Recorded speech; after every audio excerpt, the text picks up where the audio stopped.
अच्छा जी, अस्सलाम वालेकुम एवरीवन। बेटा आवाज आ रही है आप लोगों को?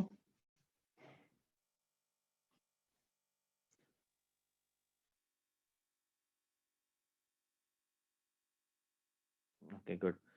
सो लास्ट क्लास में मैंने ये वाला क्वेश्चन आप लोगों को होमवर्क में दिया था, तो इसमें किसी पार्ट में किसी को कोई प्रॉब्लम है तो वो पूछ ले अभी, फिर इससे पहले कि मैं कोई नया क्वेश्चन स्टार्ट करूं। फैजान कह रहे हैं लास्ट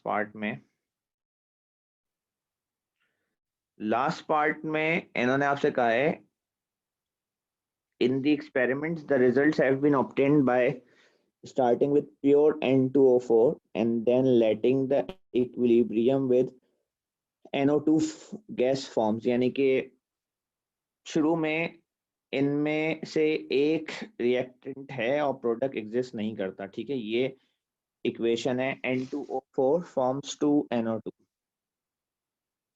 ये जो पहली लाइन है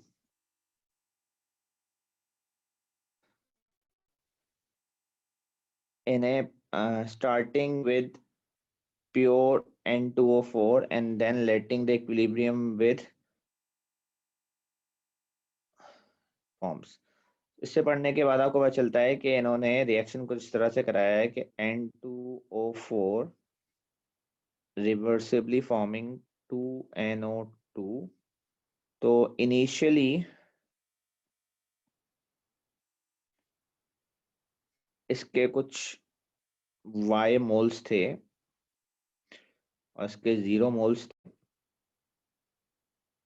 और फिर इक्विलिब्रियम पर कुछ मोल्स थे। तो कह रहे हैं calculate the starting concentration of pure N2O4, यानी कि Y की वैल्यू चाहिए that would be required to produce the mixture of this much. इसकी इक्विलिब्रियम वैल्यू दी हुई है 0.9 और 0.0729 की वैल्यू।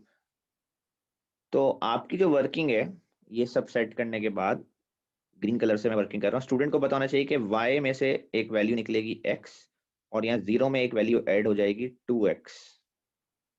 ठीक है, तो दैट मीन्स के 2x की जो वैल्यू है वो है 0.0729, 2x की वैल्यू है।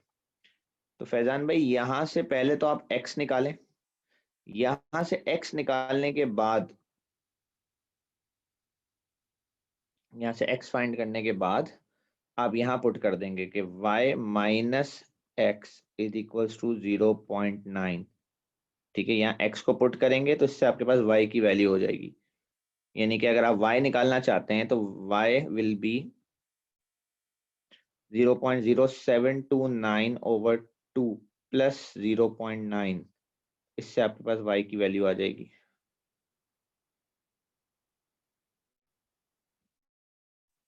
कोई और पार्ट किसी को? जी मुबशर, आपने भी लास्ट पार्ट पूछा था, आपको क्लियर है ये? जी सर क्लियर है। किसी स्टूडेंट का कोई और पार्ट है?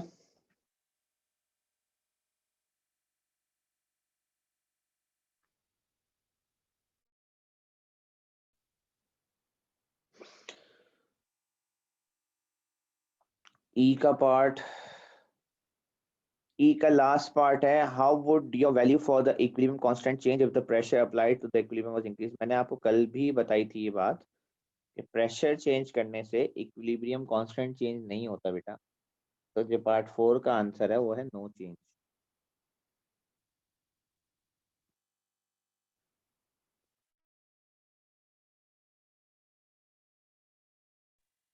ठीक है, तो ये फिर आपका जवाब हो गया। युषा आपने पूछा है reasons for the anomalous point. ठीक है, तो युषा भाई जरा माइक अनम्यूट करें।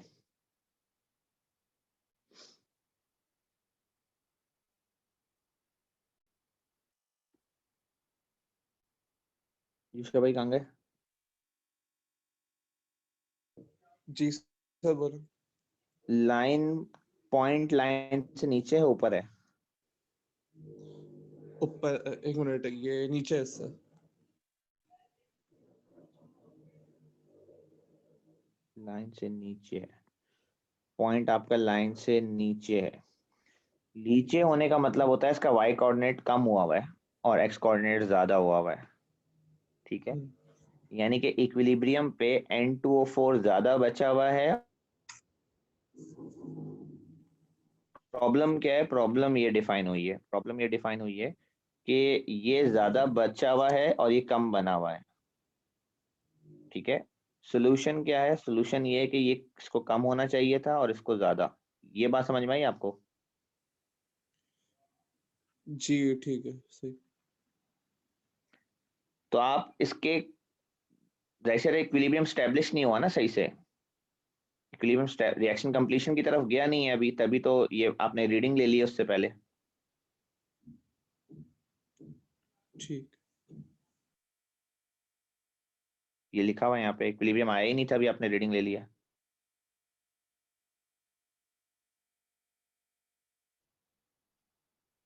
अच्छा जी, तो आई थिंक यही पॉइंट्स होंगे, इससे ऊपर तो आपने डाटा प्रोसेस करके टेबल ही बनाना था। अब मैं कोई और क्वेश्चन देखता हूँ जो मैं अभी, मजीद का कोई क्वेश्चन।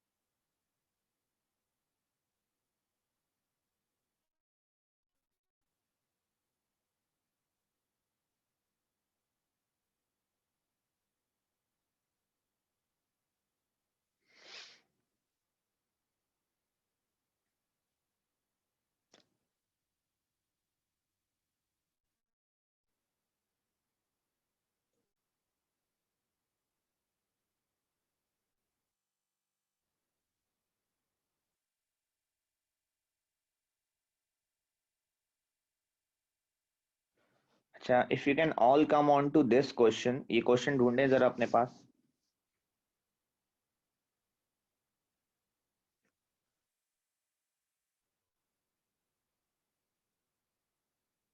और जरा पेज नंबर यहाँ बताएं ताकि मैं सबके साथ शेयर कर लूँ, अगर पेज नंबर है या डॉक्यूमेंट पीडीएफ से, जैसे कल को दीपक बता रही थी कोई नंबर है तो बताएं ताकि everyone comes on the same page.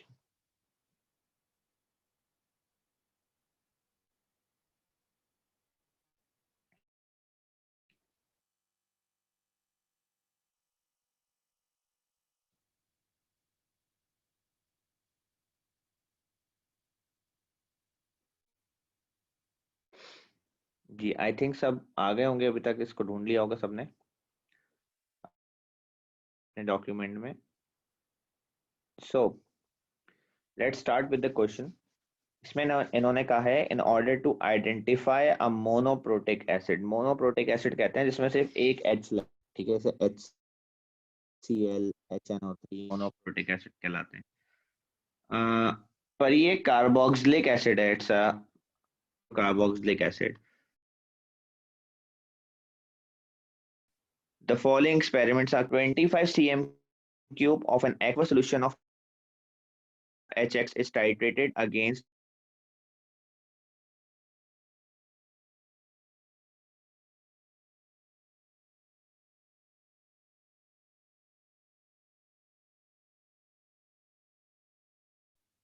तो HX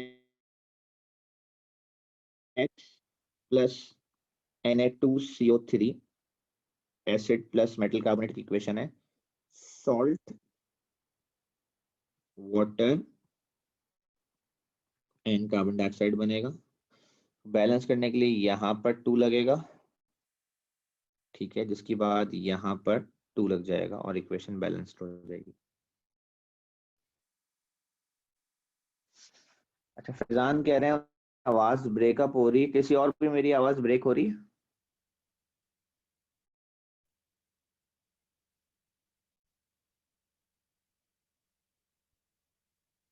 आवाज ब्रेक हो रही है।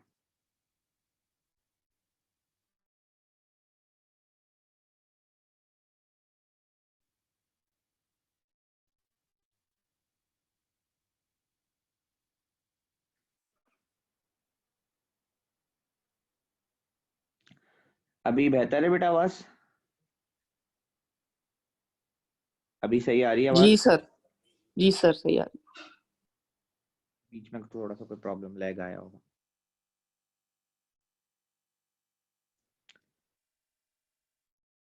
अच्छा, अब इस कैसे शो करती है कि एच एक्स की कंसंट्रेशन जो है वो 0.1 है। उसकी वजह है कि इसके लिए आपने इक्वेशन लिख ली। अब आप ये सॉल्व कर लें कि एसिड रेशो बेस,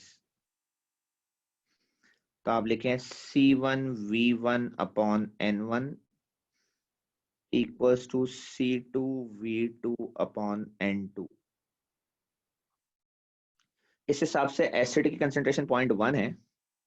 C1 को फाइंड करके बता दें इन्हें। C1 कैसे फाइंड करेंगे? वॉल्यूम जो है एसिड की वो 25 है, एसिड के मोल्स 2 हैं, बेस की कंसंट्रेशन 0.05 है, बेस का वॉल्यूम 25 है और बेस के मोल्स 1 है।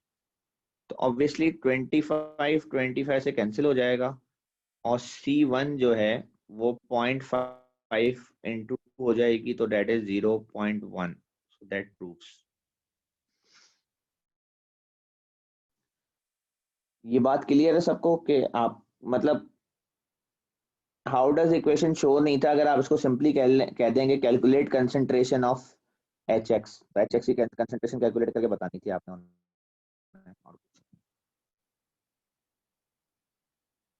पार्ट 2 क्लियर है सबको बेटा?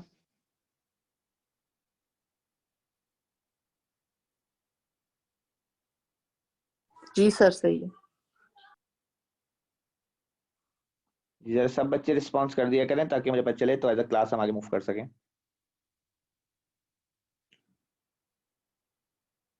ठीक है। अच्छा, इसके बाद state the acid dissociation constant Ka for the above reaction in terms of H positive।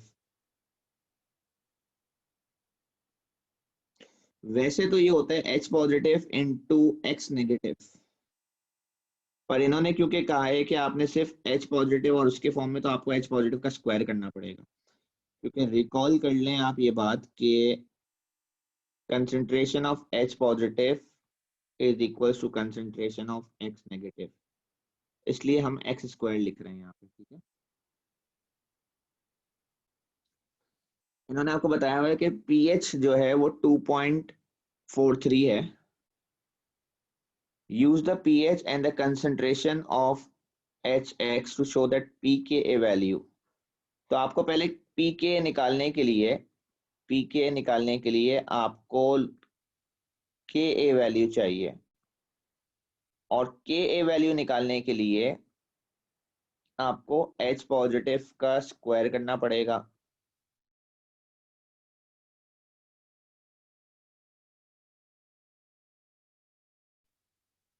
Over 0.1 H positive find करने के लिए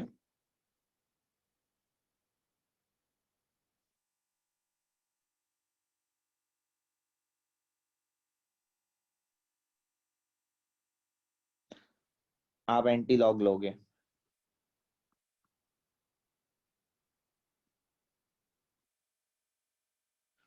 तो आप क्या करें कि H पॉजिटिव निकाल के दें मुझे इस पीएच वैल्यू से 2.43 से। शिफ्ट लॉग -2.43 दबाएं तो H पॉजिटिव आएगा आपके पास। बताएं H पॉजिटिव कितना आया?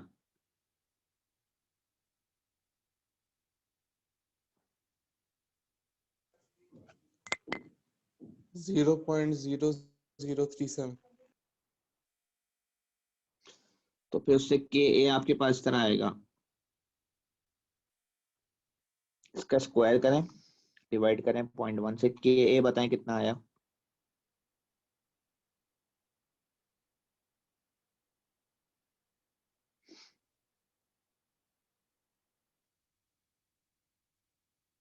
One 1.38 exponent 4।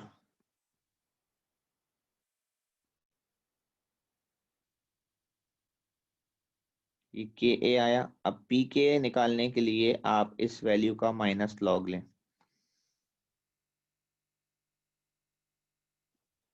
आंसर बताएं।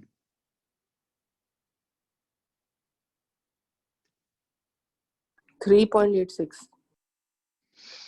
वही आपने प्रूफ करना था, तो वो आ गया 3.86। ये आंसर पहले से दिया हुआ था, तो that's been proved.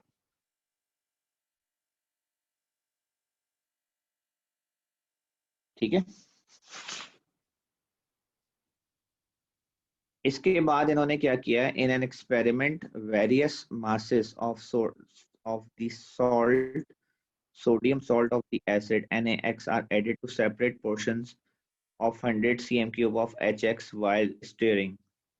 After each addition, the pH of the solution obtained is measured. The results of the experiment are recorded in the table. जब ये salt नहीं डाला था और इनके पास प्योर एसिड था, this must be the pure acid, तो pure acid का पीएच जो है वो 2.43 था। जैसे जैसे इसमें सॉल्ट ऐड करते गए, वैसे वैसे इसका पीएच चेंज होता गया और इसका पीएच बढ़ रहा है बेसिकली। ठीक है, जैसे जैसे मास ऐड कर रहे हैं।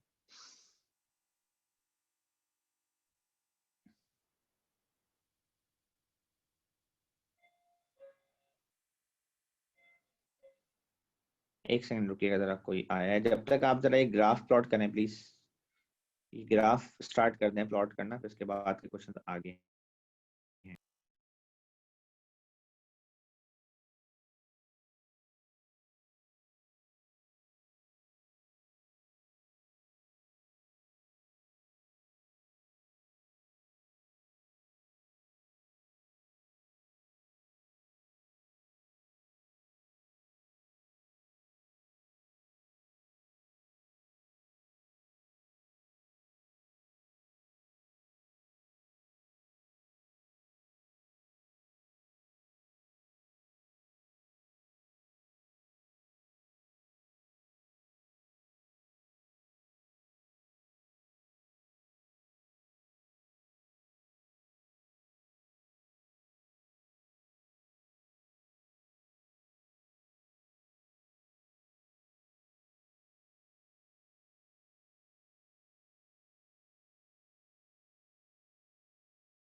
ग्राफ प्लॉट कर लें तो जरा मैसेज में बता दीजिएगा कि you are done with plotting the graph, तो फिर हम आगे प्रोसीड करेंगे।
अच्छा जी, कुछ बच्चों ने ग्राफ बना लिया। एनामलस पॉइंट आपने सर्कल कर लिया होगा, उसकी वजह को अभी छोड़ें, आगे बढ़ेंगे। मेन पार्ट सभी करते हैं। पहले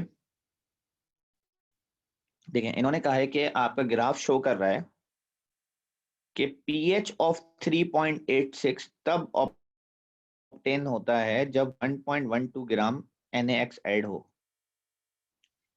तो आप चाहें तो ग्राफ से इसको क्रॉस वेरीफाई कर लें कि जब आपका y कोऑर्डिनेट 3.86 होगा तो उस वक्त आपका x कोऑर्डिनेट लाइन को टच करने के बाद 1.12 आ रहा होगा। इसकी क्या इंपॉर्टेंस है, और इन्होंने आपको एक रिमाइंडर दिया है कि remember pKa of this acid is also 3.86। याद रखिएगा कि जब भी एग्जामिनर आपको कहे कि pKa और pH बराबर हो गए, ठीक है, तो ये वो पॉइंट होता है जब एसिड की कंसंट्रेशन और सॉल्ट की कंसंट्रेशन बराबर हो जाती है। जब भी pK और pH बराबर होते हैं, वो पॉइंट होता है जब उस वक्त उसमें जिस जो कंसंट्रेशन एसिड की होती है वही कंसंट्रेशन सॉल्ट की होती है। ठीक है, ऐसा क्यों है ये मैं आपको जरा प्रूफ करता हूँ। पहले पहले मैंने इस पेज पे ये बात प्रूफ की हुई है। देखें, यहां से स्टार्ट करेंगे, we going to start from here. ये आपका Ka वाला एक्सप्रेशन है, ठीक है। अगर आप इस एक्सप्रेशन में माइनस लॉग लें दोनों साइड्स पे, तो क्या आएगा, लेफ्ट साइड पे हो जाएगा minus log of Ka, right side पे हो जाएगा minus log of H plus, और फिर ये लॉग का प्रोडक्ट रूल है जो अप्लाई हुआ है। माइनस लॉग ऑफ Ka क्या होता है, Pk, और minus log of H plus क्या होता है, pH। ठीक है, अब मैंने आपसे कहा कि pH और pK बराबर हो गए, इसका मतलब आगे की पूरी टर्म जीरो करनी है आपने।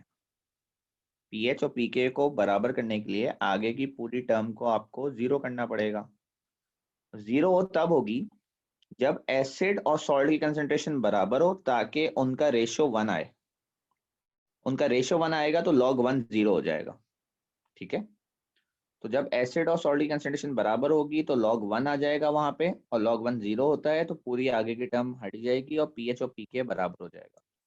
ठीक है, तो ये जो एग्जामिनर ने आपको हिंट दी है कि pH जो है वो 3.86 है और वही pK की वैल्यू है, तो इससे ये साबित होगा, आपके ध्यान में ये आना चाहिए कि सॉल्ट और एसिड की कंसंट्रेशन बराबर होगी इसके अंदर।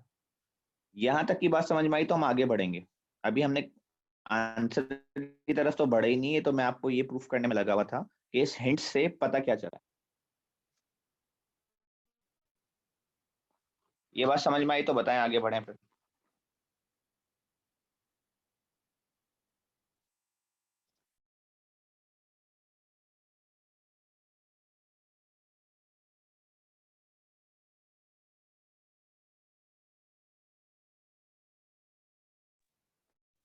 ठीक है, हमारा ये है, use this information to calculate the MR.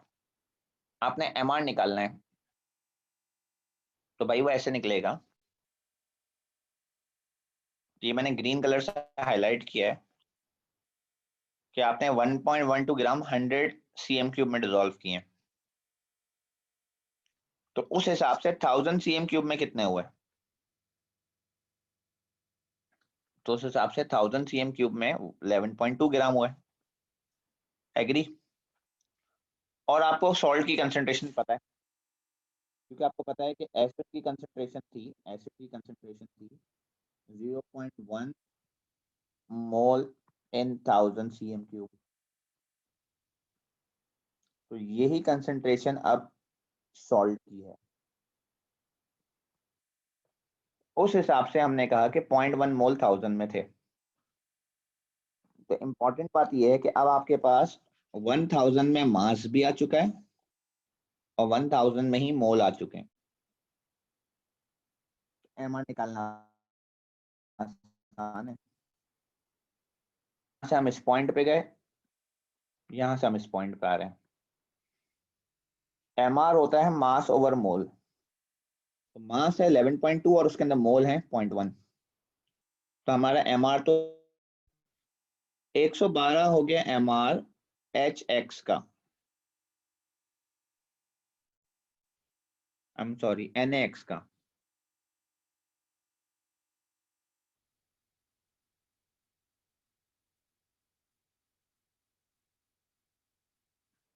ठीक है, अब अगर NaX 112 है तो उसमें से X नेगेटिव कितना है, Na23 होता है, X नेगेटिव होगा 89, फिर HX होगा 90।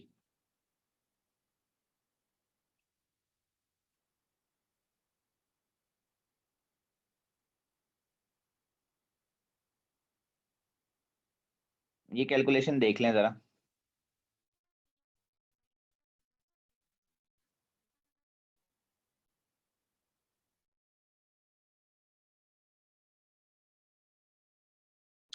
सर रिवर्स में ये पूछना था h² / कैसे आया?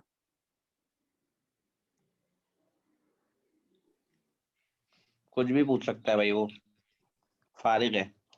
नहीं सर, वो मतलब फॉर्मूला डिराइव करके आए या हमें याद रखना है h² / hx h+²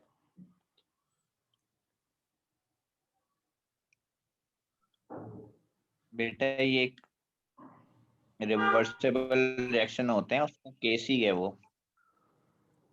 sir k की वैल्यू k = h+² / hx जो आपने किया था, लेकिन बैलेंस इक्वेशन में 2 था hx के साथ।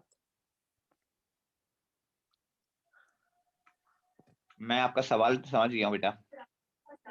अच्छा मैं ये सोच रहा हूँ मैं तुम्हें समझाऊं कैसे।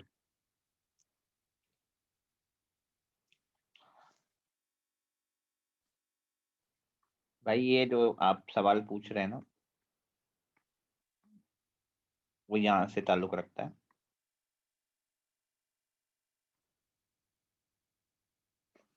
कि वीक एसिड की जो डिसोसिएशन होती है, वीक एसिड जब भी डिसोसिएट होता है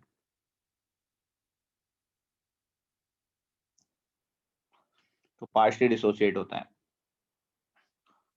जब आप इसका केसी निकालेंगे, इसका केसी होगा concentration of H+ into concentration of A- over concentration of HA, और इस केसी को ही KA कहा जाता है।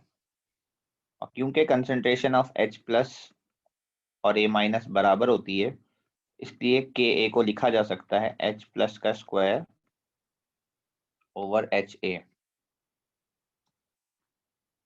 ठीक है भाई। समझ गया सर, सही है।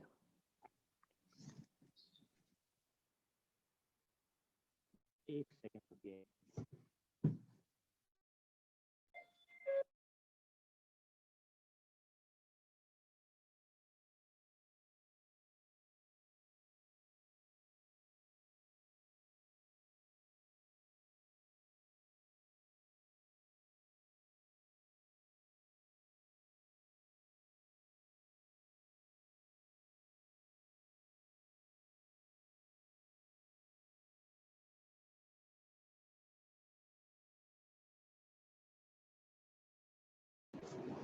अच्छा जी, तो ये वर्किंग होपफुली आप लोगों ने कॉपी कर ली होगी। उसके बाद इन्होंने आपसे कहा है, कह रहे हैं आपने जो एसिड का एमआर निकाला है ना 90, कह रहे हैं इसमें थोड़ा बहुत एरर है। ठीक है, मतलब ये एक्यूरेट वैल्यू नहीं है, 90 से थोड़ा कम भी हो सकती है, 90 से थोड़ा ज्यादा भी हो सकती है। Suggest a structure for the organic hydrocarboxylic acid that fits your data. कह रहे हैं उस कार्बोक्सिलिक एसिड का स्ट्रक्चर बताएं जो आपका हो सकता है। तो मैंने 4 स्ट्रक्चर्स निकाले। पहला, number 1, methanoic acid. Methanoic acid का एमआर 46 आ रहा है, तो this is not close to 90। जब मैंने एथेनोइक एसिड का स्ट्रक्चर बनाया, उसका एमआर निकाला, that is 60, it's bit closer to 90। जब मैंने प्रोपेनोइक एसिड का स्ट्रक्चर बनाया तो दैट इज 74। और जब मैं ब्यूटेनोइक एसिड बना रहा हूं तो it is closest to being 90। So I am going to suggest that it's a butanoic acid. That's the answer.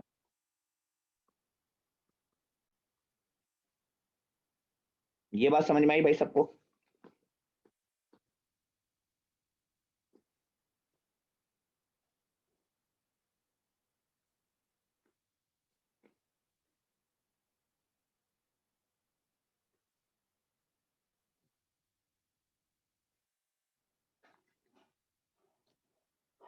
ये क्लियर है भाई? सर एक चीज़ पूछनी थी, अगर हम लोग इसकी वैल्यू यूज़ करते 104 वाली तो प्रोपेनोइक एसिड आता, सही तो होता फिर? प्रोपेनोइक वो एसिड सही क्यों होता होता? क्योंकि उसकी वैल्यू प्रोपेनोइक 102 एसिड क्यों आती। होता? आप पेंटोनोइक एसिड कह रहे हैं ना, पेंटोनोइक, पेंटेनोइक सॉरी, एसिड। पेंटोनोइक एसिड।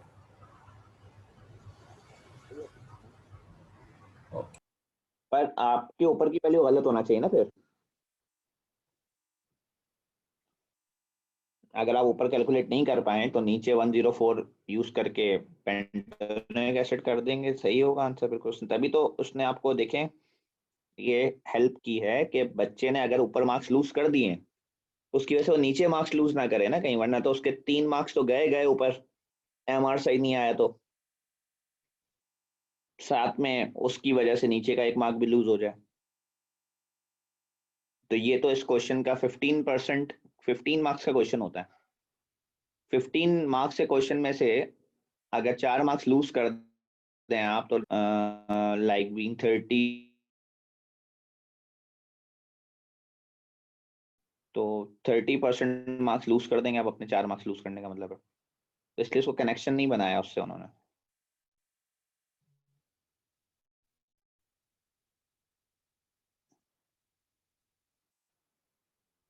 उसके बाद इन्होंने कहा है another method for determining the concentration of the acid could be to evaporate a sample of the solution and weigh the solid that remains।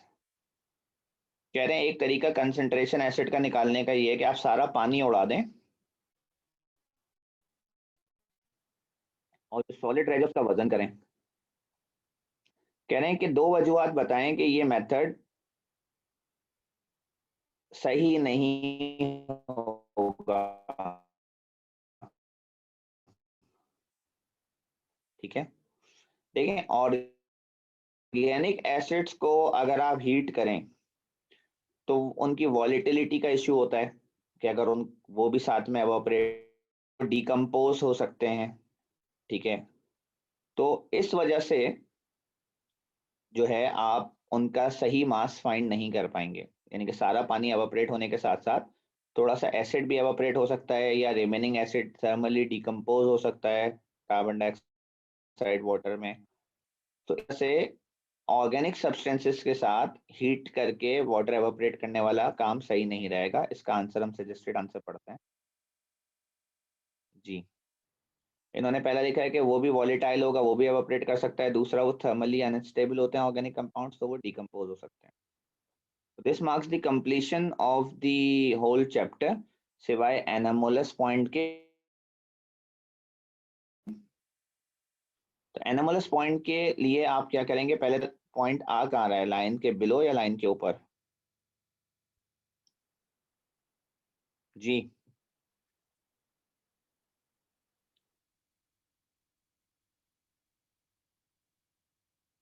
Below the line आ रहा है। Below the line का मतलब है कि इसका एक्स कोऑर्डिनेट इंक्रीज हुआ हुआ है। ठीक है, एक्स कोऑर्डिनेट इसका इंक्रीज्ड है, तो उन्होंने इसकी वजह दी हुई है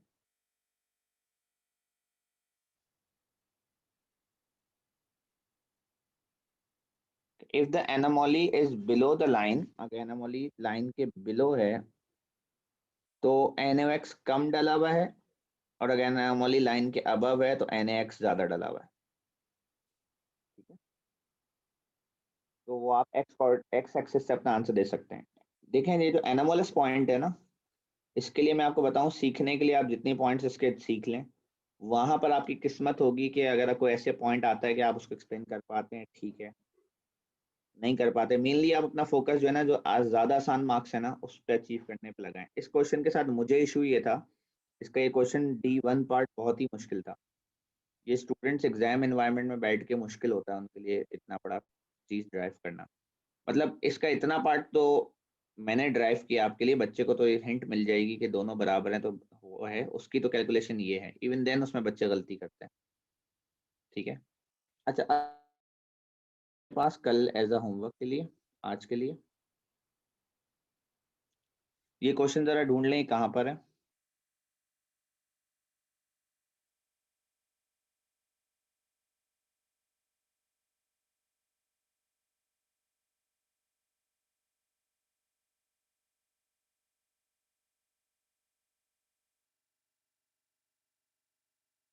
ये आपका होमवर्क है, ये आप आज कर लीजिएगा। कल इसके कोई प्रॉब्लम्स हो मुझसे पूछ लीजिएगा, और फिर कल एक क्वेश्चन और मैं करा दूंगा।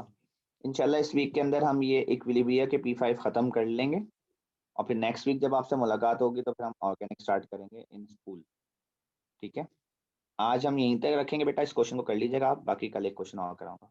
कोई सवाल किसी को पूछना है? एनर्जेटिक्स के रह गए थे ना सर? जी, अभी स्कूल बाकी है। अच्छा, जी, कोई सवाल किसी बच्चे का?